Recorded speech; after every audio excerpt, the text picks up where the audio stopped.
All right, so today we're going to be starting the 1940s. The thesis is Patriotism, Who Fit and Who Didn't.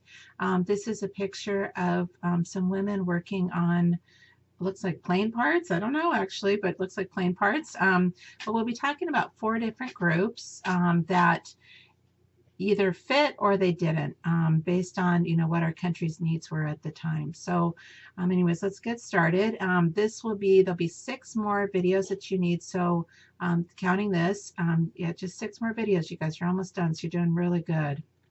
Okay, so this is the outline, and we're going to first look at who our enemies were just quickly, and then we're going to be doing our entrance into the war, which is, Pearl Harbor, and then again, here are the 4 groups: Japanese Americans, African Americans, women, and Hispanic Americans.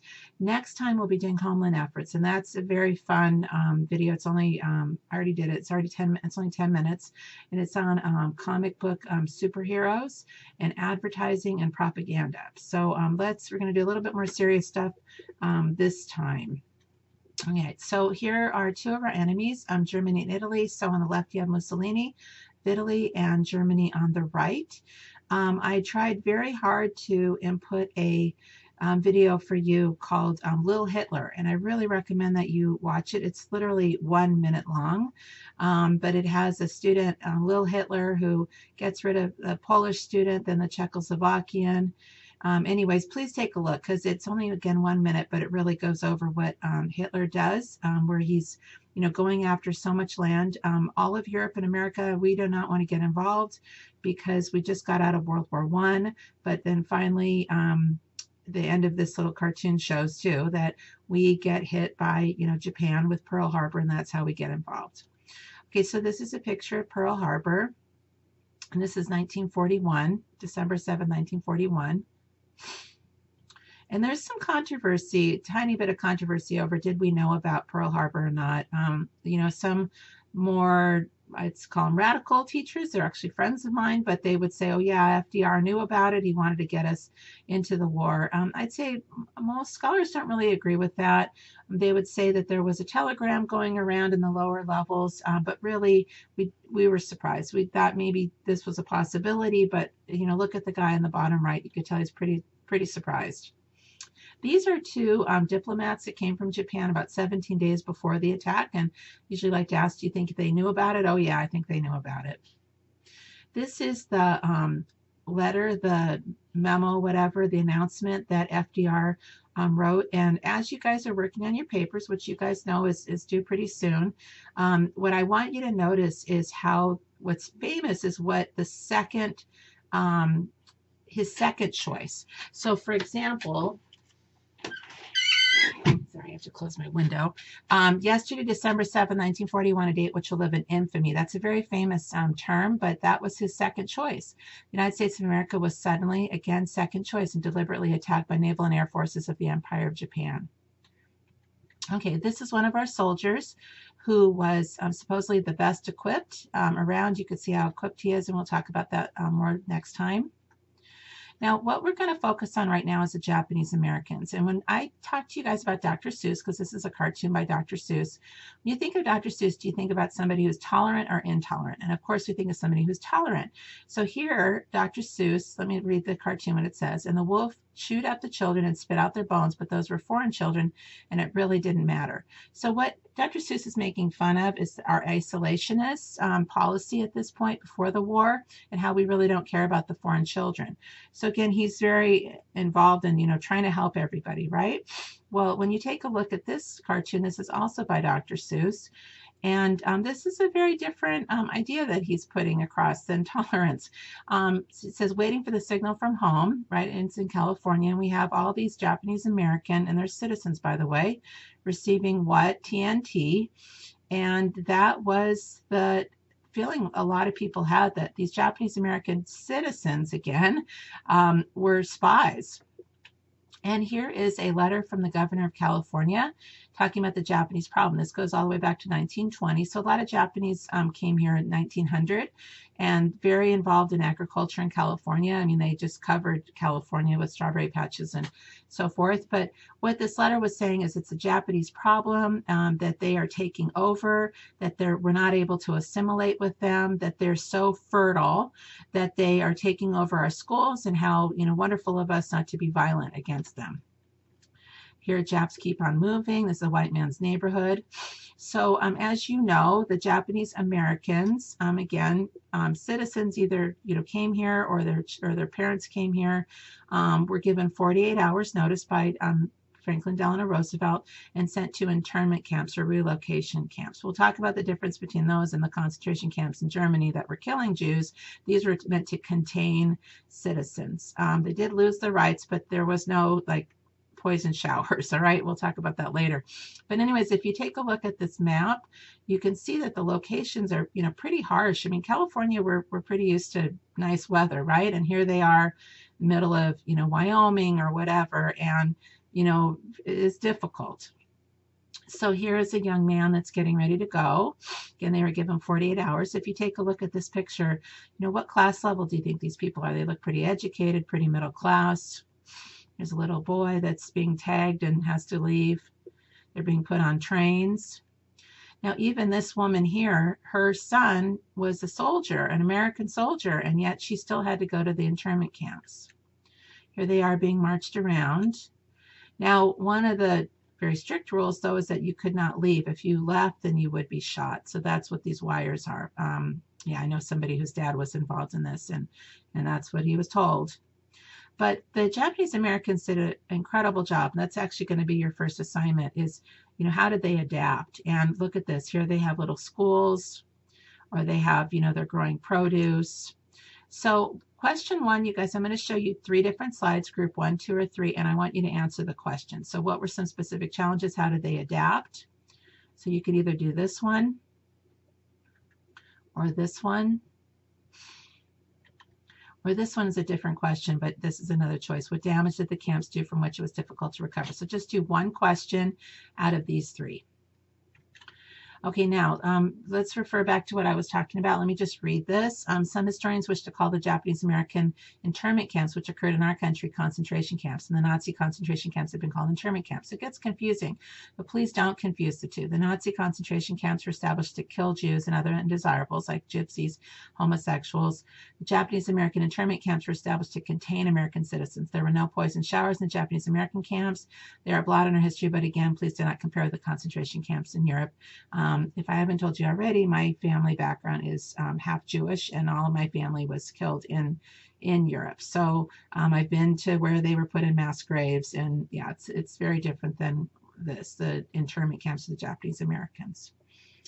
Okay, so now let's talk about the second group, African Americans, and here they were sent to go serve our country, and yet when they come back, it's segregation, or they're not even given jobs. So we'll talk about that. So again, this is question 2, and you're going to choose between slide 4, 5, or 6 and answer the question. So what sort of housing was given to African Americans? You could do this one. Or what sort of jobs? You can do this one. Or what was the main argument? This is a very good one. You can choose this one. And this is question 2. You choose between 4, 5, or 6. Okay, and this is the Tuskegee Airmen, and they were very, educated, incredible fighters. We didn't treat them very well. Eleanor Roosevelt had to step in and try to get them to have, a good fighting area. They ended up accompanying fighter pilots going into Berlin, and they never lost one single fighter pilot. They were extremely brave, won hundreds and hundreds of medals. But what happens, it's very important during President Harry Truman's presidency, so that is the president that took over after FDR died in office, was the Executive Order 9981, and it abolished discrimination on the basis of race, color, religion, or national origin in the United States Armed Forces. The executive order eventually led to the end of segregation in the services. So remember, we talked about this in the American Revolution. I said that this will be the last integrated army until we get to the Korean War. So the next war is going to be the Korean War, which is in the 50s. In between that whole time was segregated forces. Okay, now we'll go to our third group, which is women. And Rosie the Riveter, if you're not familiar with that, that was the name that women that worked in the factories were called. Like, you know, they worked with rivets, they were riveters. But just to get kind of an idea on the demographics, 6 million women joined the workforce to help in the war. Most women remained housewives, though. Then secretaries was the next biggest group, but the next largest number were women working in factories. The demographic of these women was that they were older and married. Remember, usually, especially with white women, they would be single and younger. African American women and other immigrant women would, of course, be working throughout their marriage a lot of times. But yeah, the demographic, most of these women were older and married. So we did want women to work, but we want them to work for a certain reason. The more women at work, the sooner we win. So she's going to work to get her husband back home so he could take that job. So now we're going to look at an article by Studs Terkel. It's an oral history where he interviewed women that were working. And this will be question 3. So you're going to choose between group 7, 8, or 9 and answer the question.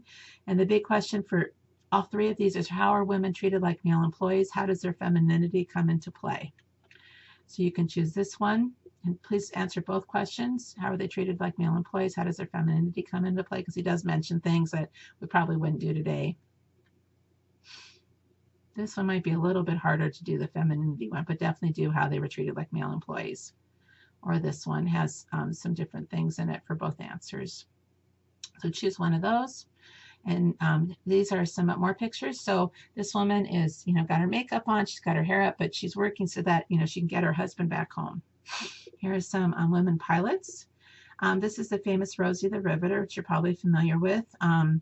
This is actually not that popular during World War II, but it became, you know, it's now very popular. And then here's the question, the daughter saying, "Mother, when will you stay home again?" So there's that guilt of, you know, why, when you should be at home, right?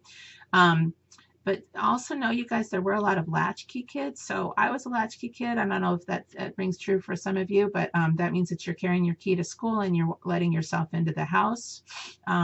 So that was what was happening. A lot of these women didn't have money for daycare, so they're leaving babies and, you know, small children and a little bit older children to take care of everybody. And, you know, it was, you know, a lot. There was a lot going on.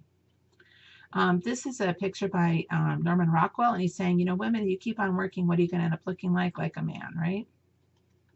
Okay, so here's our 4th group, the Hispanic Americans in the Zoot Suit. You're probably familiar with the Zoot Suit riots, but we're going to talk about something that's a little bit different than that. This is a guy wearing a Zoot Suit. So it's a Sleepy Lagoon murder, and this is Jose Diaz. So Jose Diaz was killed, and 17 were convicted, which was the largest mass trial for murder ever in the U.S. So can you imagine 17 people all killing one guy? I mean, it doesn't make any sense. So it's going to show a lot of our racism. Those with him were never called as witnesses. The boys' clothes and hairstyles were pointed to as evidence. The boys were not allowed to sit with their lawyers. So what people would argue is that Mexican Americans were considered to be born with a violent characteristic. So Berlin, you know, Germany, Madrid, Spain, and Tokyo, Japan, you know, loved that we were being called racist. They said, hey, why are we fighting? We're just racist like you. So let's stop fighting. So what they ended up doing after the Sleepy Lagoon murder is they surrounded East LA, where a lot of Hispanic Americans live, and they arrested 600 citizens for traveling to and from their neighborhoods. And they held 175 because they had hammers, tire irons, and wrenches, which is ridiculous because everybody has those.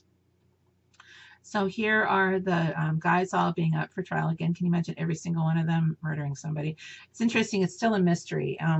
The one eyewitness, I think it was Jose Diaz's sister, will not say, you know, who really, you know, killed her brother. But anyways, now we get the Zoot Suit riots, and this is around the same time. So somebody made the brilliant decision to put a Marine base right in the middle of a Hispanic neighborhood, and we get, you know, people, sailors or whatever from all across, or Marines all across the nation, and having some racist attitudes. And the Zoot Suit guys didn't like these other guys too, so there was trouble. But I'm going to have you look at some newspaper articles in just a minute. So these are some Zoot Suit guys that are getting arrested. And then Zoot Suiters learn lesson in fights with servicemen. Okay, so this one you're going to answer 3 questions on the next 3 slides. You know, normally the other ones I gave you a choice. This one you've got to answer all 3. So what I want you to do is pay attention to the newspapers and the dates. So let's just read this. Please answer the questions in the next 3 slides. The questions are in the headings. Please also note the dates and the newspaper names. Okay, so this is New York Times, 1943, and I want you to tell me if you see any inflammatory language. In other words, do you see any language that looks racist? That's not very fair. Okay, then we have La Opinion, who of course is read by Hispanic Americans, and they don't take this lying down. So what was their response? And don't just copy this, right? Say it in your own words. And then New York Times actually a week later kind of backs down. So how did the New York Times change the way they spoke about the Zoot Suiters? So take a look at that and answer that again in your own words, please. Okay, so that is it. You guys will be doing a pretty fun one next, but good job on everything.